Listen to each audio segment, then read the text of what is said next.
Hello, my name is Leslie Anderson. I'm the Chief Curator here at the National Nordic Museum. It's my pleasure to welcome you to What is Nordic Design, Iceland?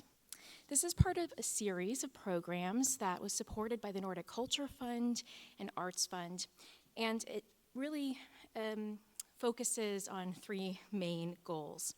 It is to provide an introduction to Nordic design. It's to examine the national versus pan-national idea or pan-Nordic idea of design. And it's also to connect design historians, thought leaders, directors of design museums, curators from the Nordic countries and the US to bring together these brilliant minds and share their expertise. It's my pleasure now to introduce this morning's speaker, Sigríður Sigurjónsdóttir, who is the director of the Museum of Design and Applied Art in Iceland. In 2010, she founded the design gallery incubator, Spark Design Space, introducing over 30 design projects over a period of 6 years. Most of the projects being a collaboration with former students and colleagues from the Iceland Academy of Arts, where she worked as professor and program director of product design from 2005 to 2012. Her main emphasis during this time was on a project called Designer and Farmers. The novelty of the project entailed bringing together one of the oldest professions in the country, farmers, and one of the younger professions, product designers. After her talk, Sigríður will be joined by Michelle Miller-Fisher for a conversation. Michelle is currently the Ronald C. and Anita L. Wornick Curator of Contemporary Decorative Arts at the Museum of Fine Arts, Boston. Her work focuses on the intersections of people, power, and the material world. At the MFA, she's working on her next project, Craft Schools, where we make what we inherit, which took her on a train journey across all 48 contiguous US states, as well as the upcoming contemporary collection that she's working on called reinstallation called Tender Loving Care. As part of an independent team, she also leads Designing Motherhood, Things That Make and Break Our Births, a book, a touring exhibition, and a series of programs, all part of that project. The recipient of an MA and MPhil in art history from the University of Glasgow. She received an MPhil from and is currently completing her doctorate in art history from the City University of New York Graduate Center. She's widely published and has received numerous fellowships, including fellowships from the Pew, Sachs, and Graham Foundations, as well as a DAD or DAAD. Previously, she was a curator of European Decorative Arts at the Philadelphia Museum of Art, where she co-organized designs for different futures in 2019. And from 2014 to 18, she was a curatorial assistant at MoMA. So without further ado, I'd like to invite Sigríður to the stage to begin this program. Thank you very much. I'm so happy to be here in Seattle and in this museum. I've actually been wanting to come here for a long time. It's my first time also on the West Coast, so I am very excited about that. But what I'm going to do now is actually I'm going to take you on a tour to my museum in Iceland. Oh, sorry. And through some exhibitions and projects, I'm hoping that we can kind of together, or you will we will kind of see what Nordic design is about through the projects that I will introduce to you. So the museum collects Icelandic design objects and drawings from the year 1900 to the present day. But we mainly we have about 5,000 items in the collection. And we mainly collect furniture, textile design, fashion design, a bit of architecture, but not that much, and ceramics, and, or maybe I'm forgetting something. Basically, it is the whole design scene in Iceland. So I'm going to start by explaining how we split up the space. So we have like an exhibition space, and we have a residency, and then we have kind of like an open research space. And I'll explain each space as we go along. You know, we're just going to take this trip together. And because I can't click the links here, but I thought if you want to look us up on Instagram, we are under this name, Hönnunasafn, the last bit, because Icelanders always have to find an Icelandic word for everything. So we would never use, like the Danes use design. We never use design. We make our own word for everything. And we have a special committee designing those new words. They are not designers. They are, of course, specialists in Icelandic or something like that. But so we have this strange name, Hönnunasafn. So Hönnun in Icelandic means design. And I think if you have a phone, it would be nice if you look at it just maybe during my talk, or because it shows the life in the museum, whereas my pictures are all taken like professionally when the museum is empty, but it shows really well the projects. So I'm going to start, of course, with wool, which is kind of a very, very Icelandic material. And we have more sheep in Iceland than we have people, and wool has been, of course, keeping us warm for years, and is kind of, I think we couldn't really have lived there without it. So here you can see, I mean, I know there are a lot of knitters, that come to this museum, and there are some workshops at the moment even here, so maybe you already know about this, but the Icelandic wool, it comes in basically like 4 colors, and it is, what's so special about it is that you can pull it apart, and it becomes like a very soft wool, which we call þel, and then a more coarse wool, which is more kind of even water resistant and really hard on your skin.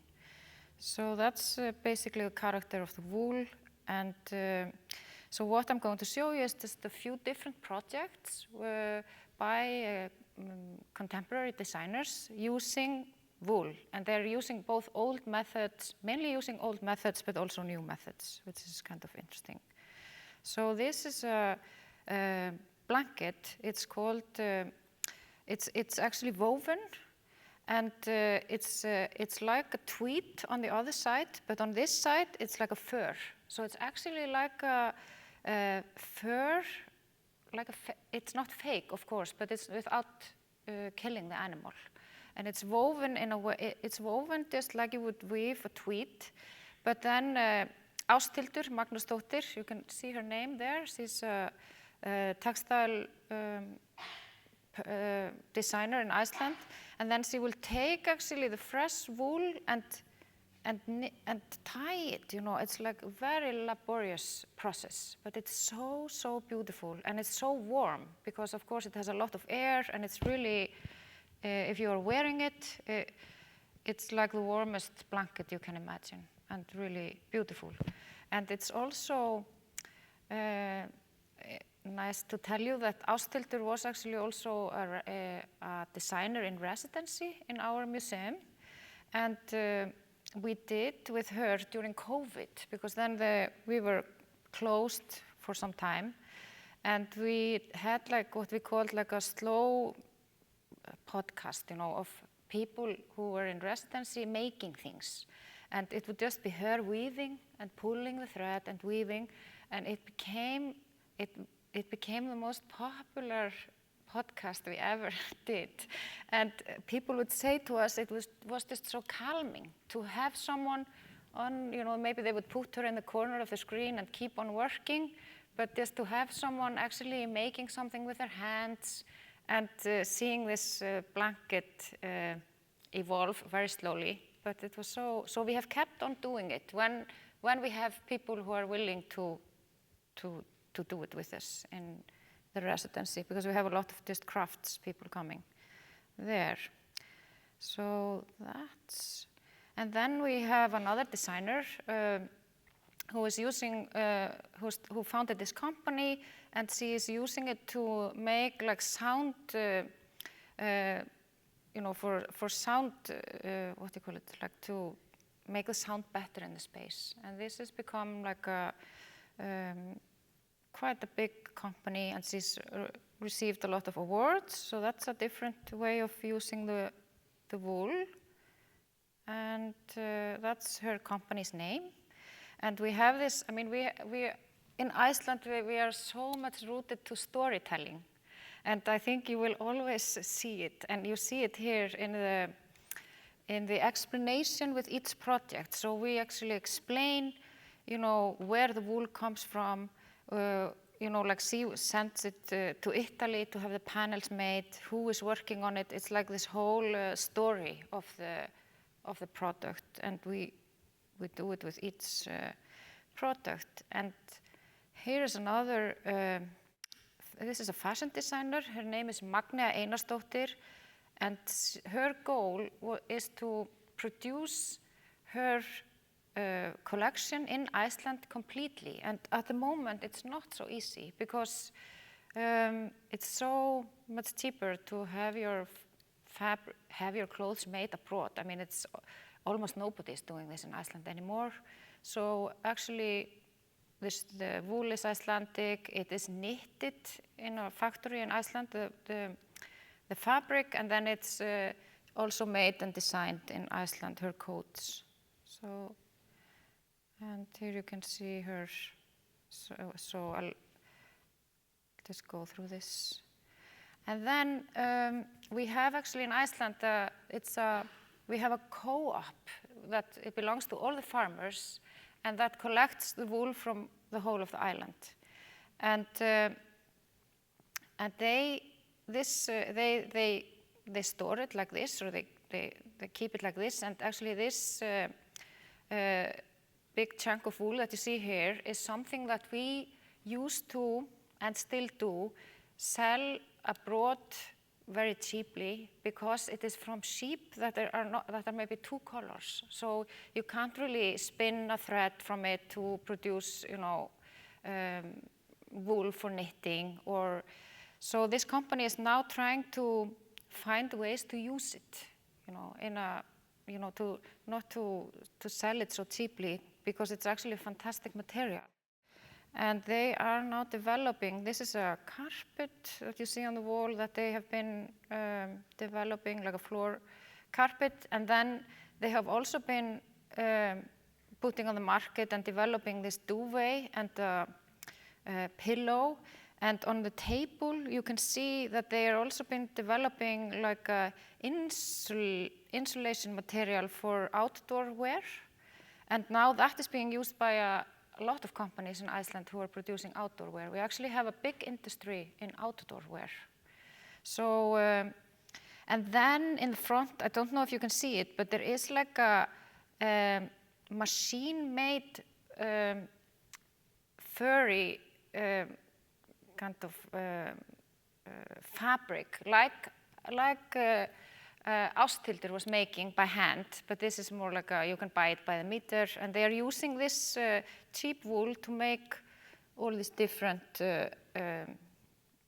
things now. And also carpet, they are trying to develop a carpet.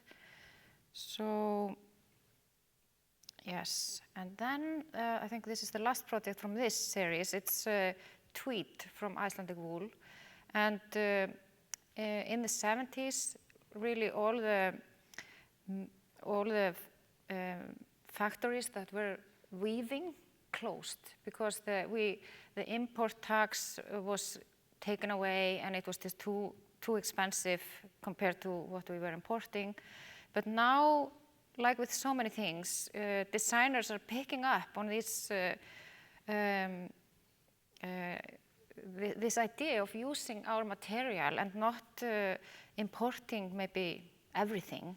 So they are actually now having this tweed made, and it is actually at the moment made in Scotland by Harrison Tweed, and also in Austria. We used to have we have a saying in Icelandic, which it says, I'll say it in Icelandic, it says, að komast í álnir. It means to get over some tweed. It means actually to get over some money. So tweed was money because you could pay for goods with the fabric. And it's still in the language. We still use it, like when somebody all of a sudden get really rich, we talk about this tweet thing. So it's just so kind of nice. So there is this reference to the past, how we used to use these fabrics and how much they meant to us, and they were so valuable. So I'm just going to show you here just this bit of the storytelling that we are always so interested in, is that actually they don't start with the farmer. They start just by getting the wool from the co-op, and then they send it to Scotland and Austria, and where it's woven, and then it's sent to Istanbul then it's designed in Iceland, and then it's sent to Istanbul to be made.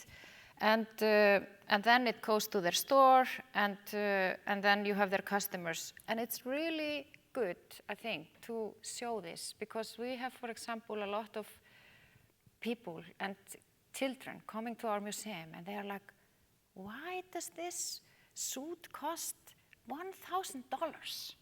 And we are like, look, here's the farmer, here's the weaver, here's the designer, here's the, this is just so everybody needs to get paid, and this is the real cost. And I think it's so important for us to tell this story. And it's important to also encourage people maybe just to buy less and maybe just better things. And so that's it. And then we are going to move to a totally different project, which is our bathing culture, which involves also a lot of design, lots of architecture, designing bathing clothes, all kinds of objects we are designing around bathing culture in Iceland. It's like, so this is an exhibition. We actually did it last year, not this year. So here on the map, you can see actually all the public pools in Iceland. And we started this research and this exhibition we started around the year 1930, and we were working with a department of ethnology in the University of Iceland, and they have been researching this phenomenon in Iceland because it's really such a great part of our culture. It's like, it's part of our life. It's where we meet everybody. It's where you get the news, if you go to the hot tub, and people, it's part of your daily life to go to the swimming pool. And before 1930, we had swimming pools all over Iceland, and they were always just made where there was hot water.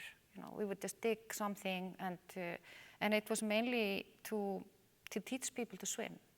And around 1930, we finally received hot water in pipes into Reykjavik. And then we were able to start building pools in Reykjavik. And the main purpose of the pools was to teach swimming, because a lot of people were actually drowning. People didn't know how to swim, and there were fishermen drowning maybe very close to shore, and people were also drowning in lakes, just because they didn't know how to swim. So it was about teaching people how to swim and cleaning themselves. So because so that was the purpose in the beginning with the pools. And so then so actually this is one of the pools that was opened in 1937 in Reykjavik. It's called Sundhöllin, which means like a parlor, swimming parlor, and it was designed by Guðjón Samúelsson, who was kind of the state architect, and he studied in Denmark, like so many of our designers, and then he also traveled a lot. So, but it took him 10 years to actually design this building, and the first drawings were more like a very Icelandic old farmhouses. And then it kind of developed into this kind of classical monumental building. And it's very impressive that this was actually built, because we were like a really poor nation. We didn't really, it changed a lot for Icelanders. The war really changed a lot for us, because then we had a lot of, foreign army, and a lot of money came into the country. But at this time, I mean, I'm so totally amazed, and it's so well made. It's still being used, and it has been, added just recently. They've added to it an outdoor pool, but it's a really, and I think if you go to Iceland, you really have to just go to the public pool and try it. It's really something to do in Iceland. And so then in the 70s, the role of the pool changes. It becomes like a place where you're supposed to have fun and meet your friends. And that's where we introduce also the hot tub, which is like a very popular place to meet people. And then we get also the slides, and it's supposed to be like this. It's of course still about learning and cleaning yourself. I mean, we even had until recently guards. I don't know if you have been to the pool in Iceland. And if you don't wash before you go to the pool, they have a stick, and they will tell you that you are supposed to wash, and they will also tell you where you are supposed to wash. So, so it's this old, I don't see them anymore. I think maybe like 10 years ago or something like that, they stopped hiring those pool people. But in the exhibition you can also, because we were working with the university, if you turn on the showers in the exhibition, you can actually hear stories from people who are talking about how they feel about going to the pool every day and what it gives them. Maybe there are people who are lonely, who this is just really like such a gift for them, or people who are tired, or just people who, I mean, it's so touching to hear, people talking about this this facility, or this part of their life. And it's so also great that the university has collected these stories. And there on the plinth, I mean, we are of course, looking at all kinds of sides of the bathing culture. On the plinth, you can see just from one swimming pool in 1 month, all the Googles that were left behind. So you can imagine all the pools, all the months, and all the swimming Googles. And it is kind of awful. So, and there on the side you can see like a dry hot tubs that we made, where you can listen to people talking about different aspects of the swimming pool. And actually, so you have to take a shower before, and you take a shower with everybody else, and everybody is naked. And that's also part of the design, because the bathing facilities are designed like this. So we are just totally used to this, and we are totally used to all kinds of bodies, not being so worried about being naked. But of course, women are separate from men. And the funny thing, it is kind of still funny if you go to the pool and you are just in the shower, and maybe you are next to the prime minister, or is a woman, or you can just, everybody goes to the pool and everybody is naked. It's so, I think it's such a freedom to be brought up like this. But now we are, of course, getting a lot of people from all over the world who are not comfortable with this, and with the new bathing, places like the Blue Lagoon. We are seeing, like, for the first time in Iceland, like special rooms for people to feel more comfortable to take a shower. But we also still always have this common space. And yes, so yeah, here is the typical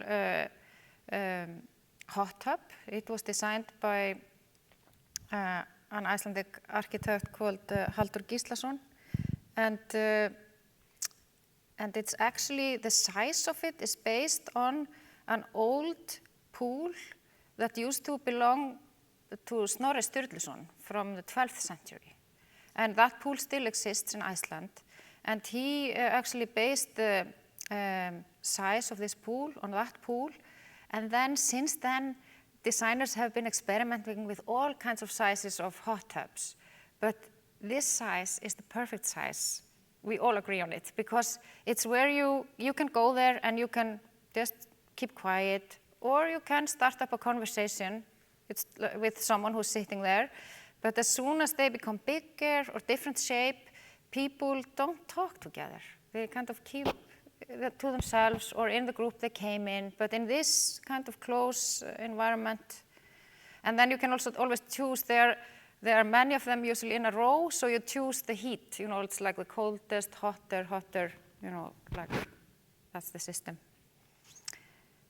And yeah, so then the last part of the exhibition is about this new bathing culture in Iceland, which started with the Blue Lagoon. And they really kind of set the tone, because they worked with really great designers.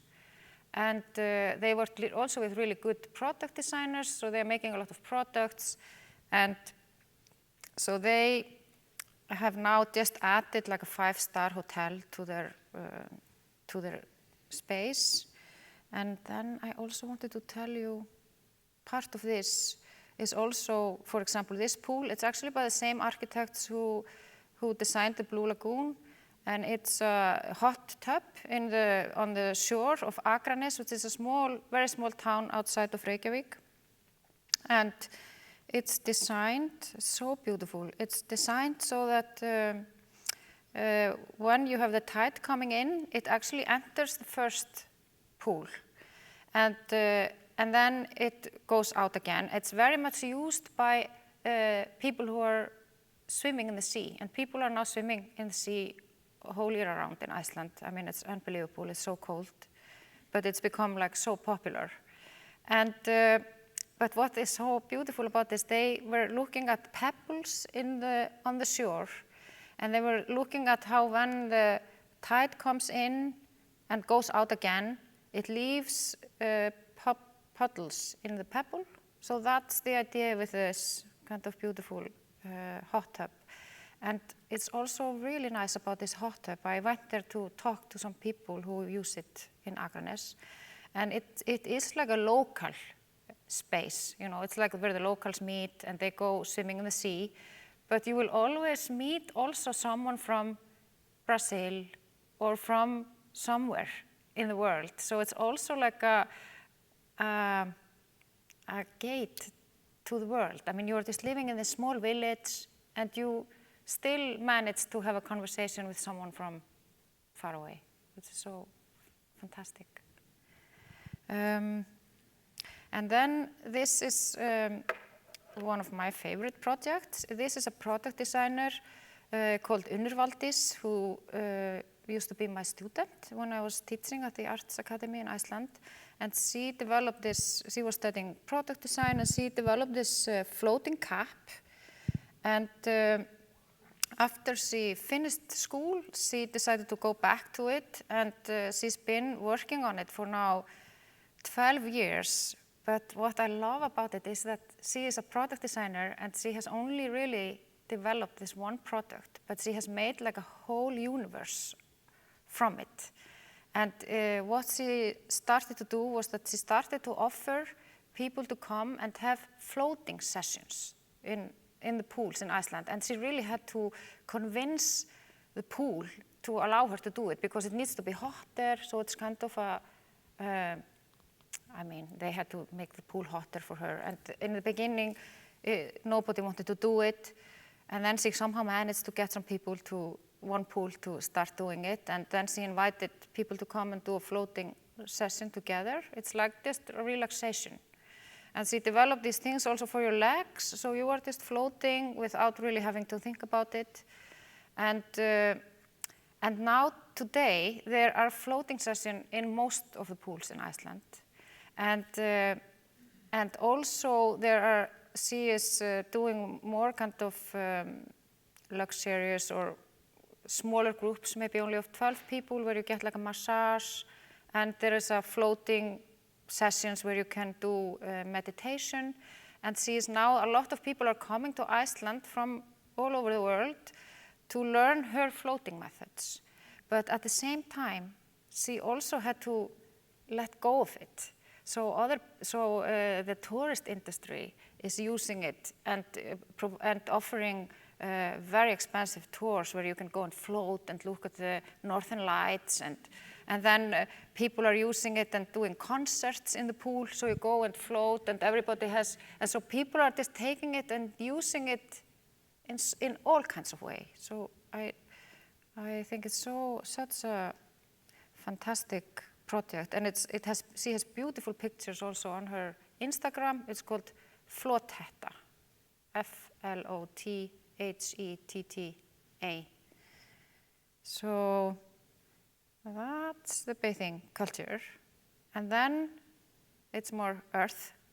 So I'm going to take you to this exhibition we did on Icelandic clay. Actually we had the first kind of ceramic workshop, founded around 1927 in Iceland. It was a guy called Guðmundur from Millar, who actually studied in Germany and came back, and he was determined to start using the Icelandic clay. People had not been using it. They had just been importing ceramics, and nobody had been using the Icelandic clay. And he actually started doing that, and then after the war, when there was more prosperity in Iceland, we had around 4 or 5 other very beautiful workshops that opened in Iceland, but they were all run by fine artists. And I don't know if some of you know, for example, Dieter Roth, who's become this really, he was actually a Swiss artist who lived in Iceland for a long time. He did the brown tea set or coffee set. And then you can also see that regarding the style, I mean, it's very Icelandic nature-ish. It's like lava, earth, and the other pieces. But they are really so beautiful.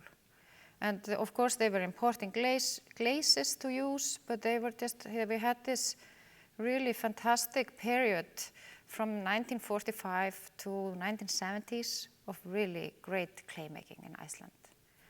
And so here you can see, I mean, they're so very beautiful colors, beautiful shapes. I mean, they're kind of classical shapes. And the makers, they would go, they would mainly go to Denmark to study. But then we also had people from not only Dieter Roth from Switzerland, we had another, Dolinda Tanner, who came from Switzerland, and we had also a Scot called Weissel Cooper, who came and worked in Iceland. So there were influences from all over.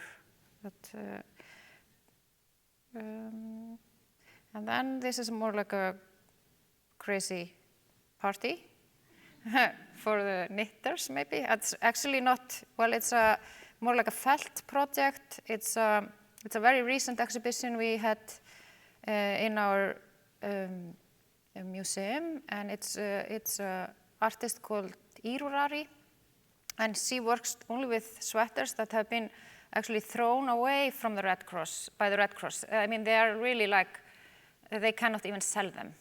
And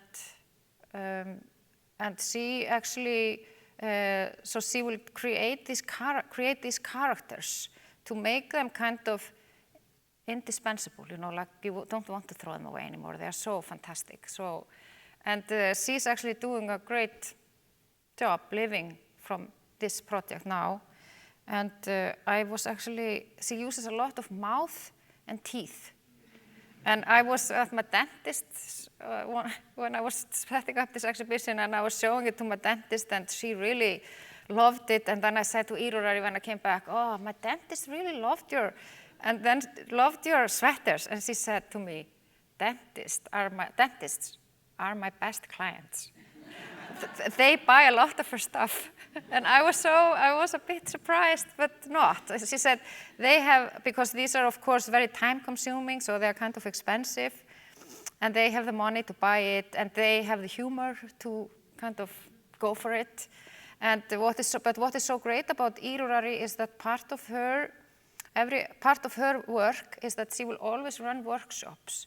And she will always want to share, like she just wants everybody to use these methods to bring life to their old clothes. And people can bring just their own ideas, and she will teach them these methods of felting and knitting.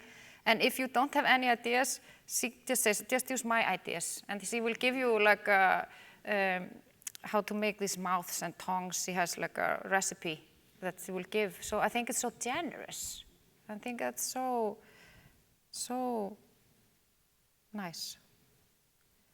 And then just briefly, we have just set up an exhibition of our collection of furniture, graphic design, textiles, and it's set out like a plan of the home, so we have a kitchen, living room, clothing room, and then the idea, because I'm always a little bit afraid, we don't have that much space, and I'm always a little bit afraid to do these permanent things, because I want also Icelanders to come back and back.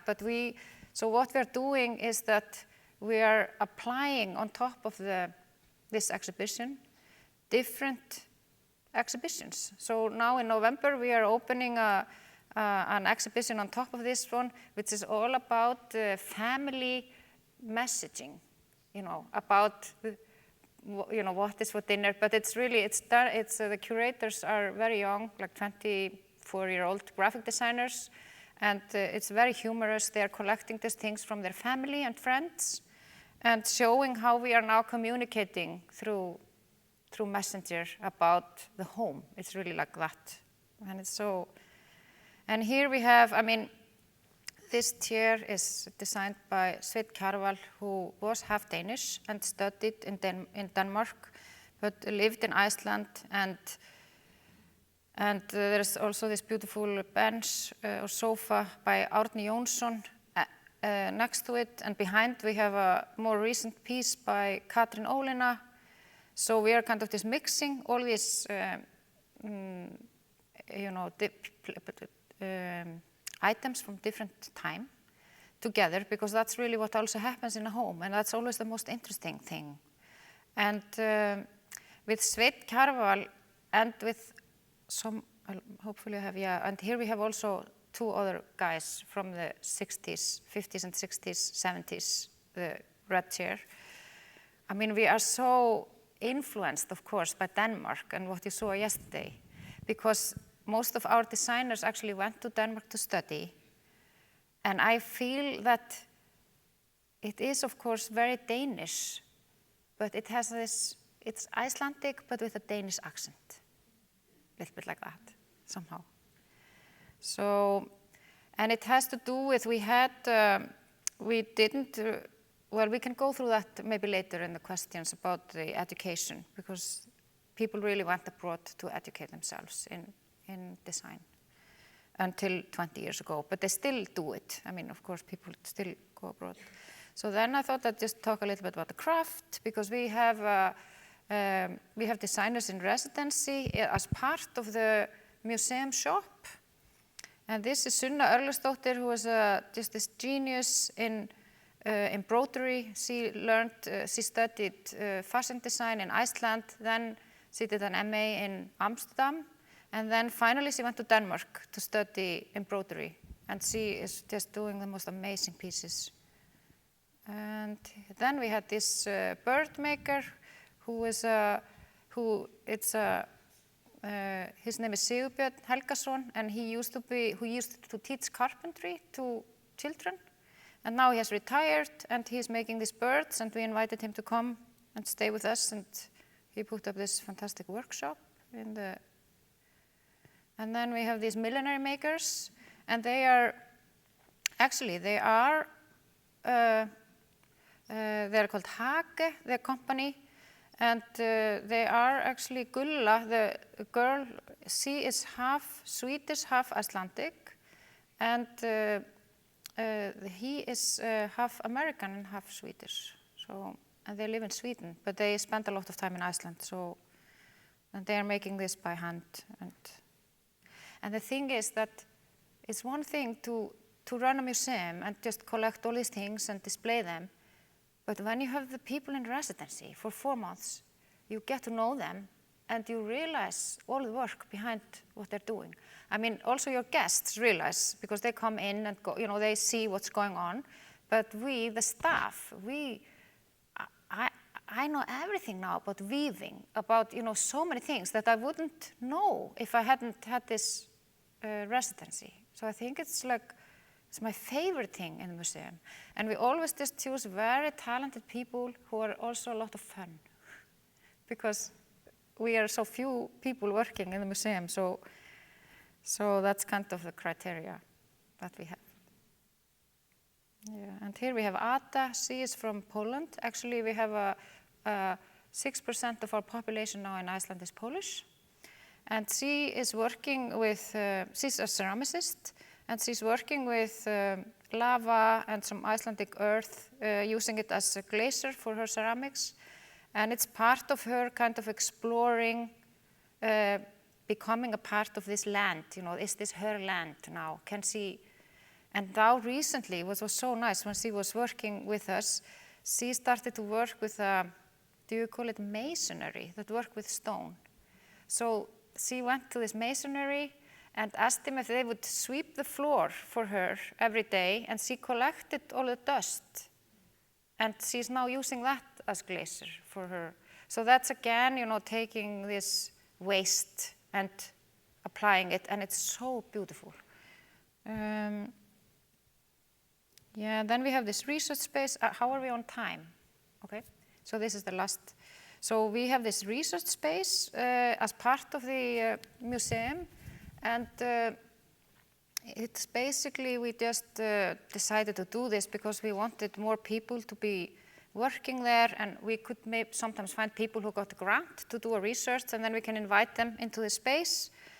And actually here we are, or we can also apply for grants for our own projects, and they can be done there. And what I think is what I discovered through this is how important space is for research. Because normally we would just be these are 1,500 items. The museum bought from a collector who had been collecting kind of the whole history of Icelandic ceramics. It was before I came, but when I came there, we had to start archiving it. And normally you would just open one box, take up one piece, archive it, put it more down. But when you have space like this, you can spread it out, and you can see, ooh, I can make such a great exhibition if I put this together with this, or I have all these kettles, it would be so fantastic. So it's so different to have all this space to look at the objects. And also when we, here we lent the space to a fashion designer, a young guy who has been doing this huge research on using Icelandic plants for coloring. And people have been doing it for years, using Icelandic plants for coloring. But he does it very systematically. He takes like rhubarb, and he colors wool, colors cotton, colors wool and iron, and cotton and iron, or copper, I can't remember. And then he ends up with, I think, around 600 hues of colors. But it's all very kind of systematic, that you can look up, if you want to use this color or that color. But if he didn't have the space, he would have it, he had it in a folder, like looking at one color at a time. But when you have the space, you can it's just a whole world of colors, and it's so powerful. So, yes, so this is my end slide. So we are actually based in this ugly building. It is like the ugliest building really, yes. It's an old supermarket, and we are only 3 employees running the museum. But I think I was going to explain it a little bit here, but I think maybe we can just talk about it. But I think maybe if you look at the Instagram and you see everything that's going on, it is kind of unbelievable that we are only 3 people. We are actually 3 people. We are actually only 2.5 people hired, and then we have people hired for the weekends, you know, that work on hourly basis. But there is also some kind of, I mean, of course, I want to move the museum to a great building, or, you know, I have something in mind, but it's not maybe something to talk about now. But there is also something about being in a building like this. We have like total freedom. We can like paint the floors, build walls, you know. I have been trying to convince the supermarket people that we can open part of the museum into the supermarket, but they are not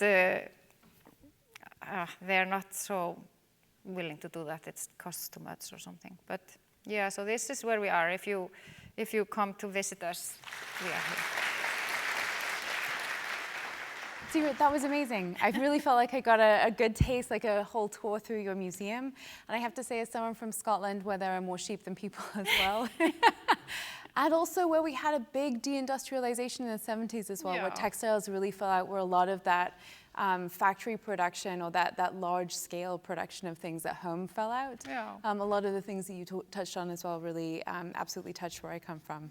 I wanted to start off by asking, you talked about education. And when we first spoke, when we were preparing for this conversation, we talked about the fact that Icelanders often had to leave Iceland in order to go get a design or an architecture education until fairly recently. And so that in a way complicates the notion of what Icelandic design is, because it comes from and goes to many different places. And since you also were at the Academy of the Arts, you have this professional background as a professor, as a teacher in that sense. So I'm wondering if you can talk a little bit about the history of how design education has happened in Iceland, where people have gone, why they've gone, but also what's changed in the last 10 or 20 years and how that's impacted the design scene. Yes, so actually we did have an arts and crafts school from 1936 in Iceland, and it was kind of a small school, and people would go there. I mean, it was focused on like fine arts and then later crafts as well. But people would usually go there and then they would go abroad. Okay. And they would mainly go to Denmark because we were under Danish rule until 1944. Right. So we always had this very close link to Denmark. I mean, we have to learn Danish, I think even still, at least when I went to school, before we learn English. So it's really like this close connection to Denmark. So there's of course a lot of influence from Denmark that you can see, especially in the furniture from the 60s, 70s. But then people started to go, they also went to Sweden. For example, our first graphic designers went to Sweden to study because we didn't teach like graphic design for advertisements and things like that. It was like more like art. And then in 20 years ago, this school was changed into like a design school, and they started to teach product design, architecture, graphic design as we know it today, like more with computers. And so that was kind of a big turn. What was the catalyst for that? Why did it get changed? Was it the idea that there should be something like this in Iceland? Well, you know, I think it was this like around, well, I think it was maybe, I feel now it was a little bit of a mistake. They threw out all the crafts. And that happened here too, actually. So many places about 20 years ago felt like craft had to somehow be, I think maybe the most famous is California College of the Arts and Crafts, which lost its and crafts, I think in 2001 too. I'm so happy to have the crafts. Me too. You know, in the name of the museum in English, we still have the crafts name. So I love it. But yes, it was just this trend, you know, that we didn't maybe need the crafts anymore, and I mean, it's so ridiculous because you can't even build a good building without having good craftsmen. I mean, in that sense, I mean, Yeah. and I think it's, I think it was a mistake, but there was another kind of private school that kind of took over a little bit later, this kind of, working with clay and textile, and so they changed, for example, the textile department into a fashion design department. So this was what happened. And of course, something, you know, a lot of great things have come out of it, but I think There's something lost as well. yes. Yeah. I wanted to ask you, so I was so interested, this wasn't on the list of questions that I sent you, but I love the tweed project that you talked about again because it has a connection to Scotland too. And also the Blue Lagoon. Often when I'm thinking about Iceland, it's because I'm passing an advert in the subway encouraging me to come as a tourist. You talked about the float sessions as well with your former student and the hat that she'd made. And so I wondered, do you see this sort of renaissance of design that's happening in Iceland at the moment, since there has been sort of new steps towards education, but also do you see a kind of a flourishing of design tied to tourism in a sense? Like, is that a strong link? Yes, I think that tourism has given us, it's a challenge. Yeah. But it's also possible, you know, like a chance to do something great, because it has, of course, we are having so many tourists now. And is there a tension for Icelanders welcoming this many tourists? Because it's been a boom in terms of tourism over the last 5 to 10 years. There is a tension, but there is also a great kind of, we want to do it really well. So the design community is actually putting a lot of effort into being part of this. So, and I think actually the Blue Lagoon did such a great job by hiring really good designers in the beginning, because they were, you know, like in the 90s, starting what they were doing, and they are kind of, they set the standard for everything else in a way, especially with the bathing culture. But I think that also designers now, and not only in Iceland, but everywhere, for example, product designers, they are also having a crisis because they don't really want to produce more stuff. Things. Yeah, so there's like this kind of, they want to be making things, but they feel that they maybe should rather trying to find solutions, and that's what they're doing. And that's why I also like so much I love Unnur's project with the floating cap, because you don't necessarily have to be a product designer and design 100 objects. Yeah. You can maybe just design one great object that that turns also into an experience. So yes, it's not another yes, thing. yes, It's yeah, a whole, yes, it's a welcoming yeah, of people's yes, time. And yes. I love that it was about meditation. And actually that also brought me to, we were looking at Athildur, I'm probably going to butcher her name, Magnusdóttir, yeah. thank you, Magnusdóttir. And her work too made me think of the role of craft and design in therapy, this notion of putting the podcast on so people could just listen to it, like this other sense of meditation. And I wondered if you see roles for design and craft right now in the contemporary scene for that kind of catharsis or healing, especially post-pandemic, but maybe just for other reasons. There's a whole history of that here in the US post-World War I with returning war veterans coming back and being able to use their hands in specific ways. So I'm wondering if you see that happening in design. I think absolutely it's going to happen, and it is happening. Yeah. So I think that I think also why people were so mesmerized by Ásthildur weaving. I mean, she would maybe weave for 1.5 hours on Facebook, on our Facebook page, and then she would sometimes talk a little bit. It's so calming. Yeah. And it's something that we are so amazed that someone can just spend all his time doing like This much. Yeah. And it's some type of luxury to be able to allow yourself. It's of course also talent and knowledge about what you're working on and the material and everything. But I think this notion of this act of making with your hands, I think yes, people, especially with people, you wanting all this mindfulness, and I think there's like this direct connection between the two.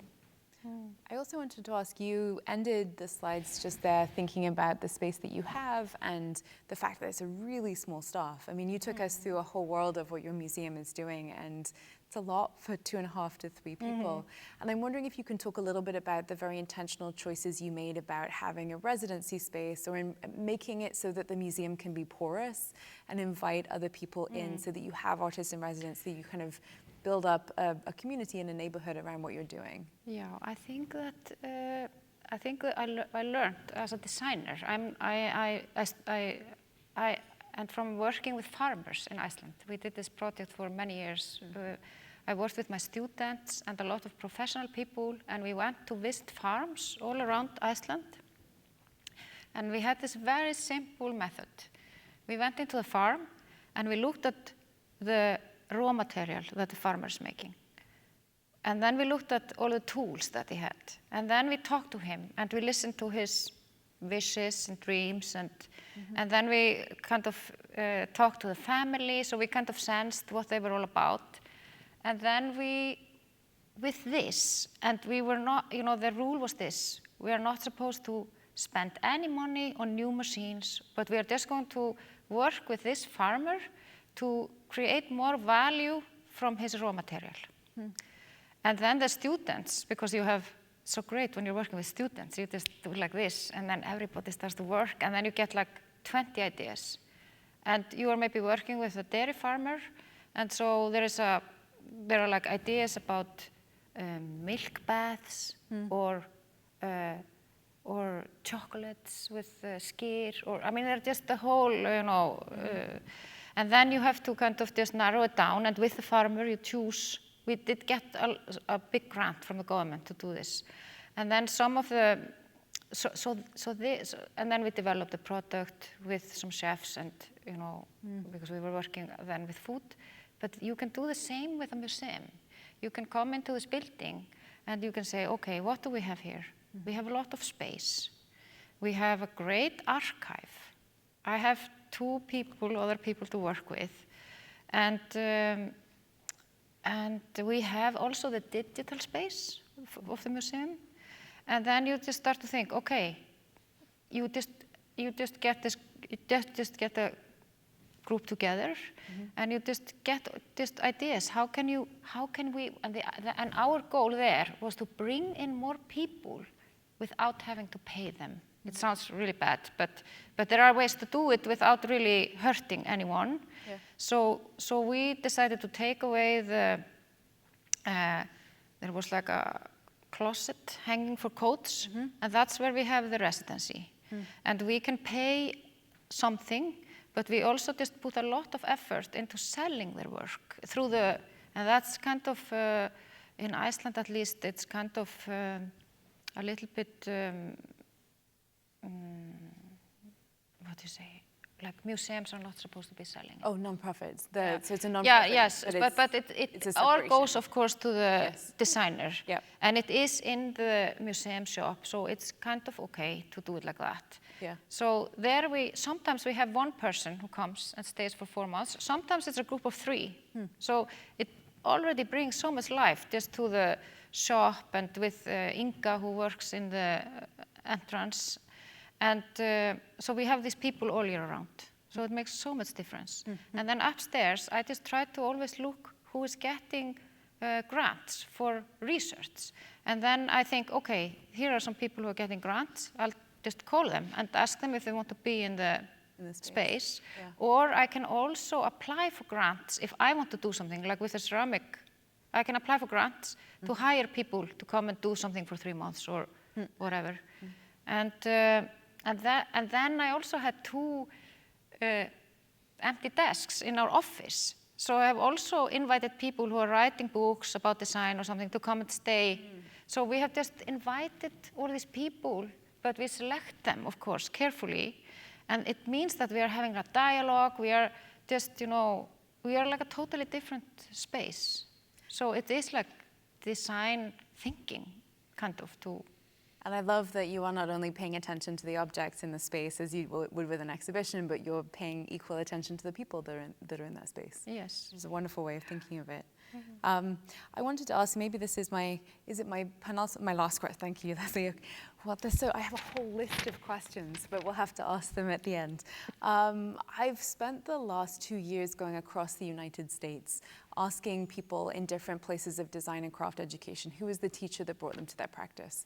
And one of the reasons I like to do that is because it helps me understand what was really at the kind of genesis point of where they've ended up. And so I'm wondering what that is for you. Like, how did you come to the career that you've had? I know that you have been a professor, you've worked in this really important arts institution, you're now in a museum setting, but who were the people, or what was the event that sort of brought you into this area of practice rather than any other? Well, I think that I decided when I finished college to do like a foundation course in England, where it's like the best. You do everything. Yes. I mean, you're saying you also did glass as well, right? Yes, but you get to try photography for 2 weeks, then you try clay for ceramics for 2 weeks, then this is how the course was for a whole year. And it was just so fantastic, and I loved it. But I think what has taken me to the place, and I always maybe imagined that I would then become just like this famous designer, or that was maybe something I was thinking about in the beginning. But then I realized that what has brought me to where I am now is just that I love working with talented, great people. And I could be working in something totally different, but it just happens that I found these people through the design field. Yep. And I feel that, I sometimes feel that I'm very much like a connector, like you're talking about, curating. I mean, I think I get an idea, and then I think, yeah, I'm going to talk to her and him, and then you come up with something totally different, which is much better than my idea, So that's how I love to work. Yeah. So just, I think it's all about people that you meet, during your life, and you start working with them, and then it happens. I love that as a place to end. The person I used to work for at MoMA, the wonderful curator Paola Antonelli, she said that designers take something of a Hippocratic oath. They really don't want to do anything wrong to people. They want to get it right, and that doesn't work all the time. Sometimes design does terrible things, but I still subscribe to the idea that the design community, as far as possible, is really trying to get it right. So it's built of people who want to work together, who want to make things together and for the people. That's what brought me to design too. I love it.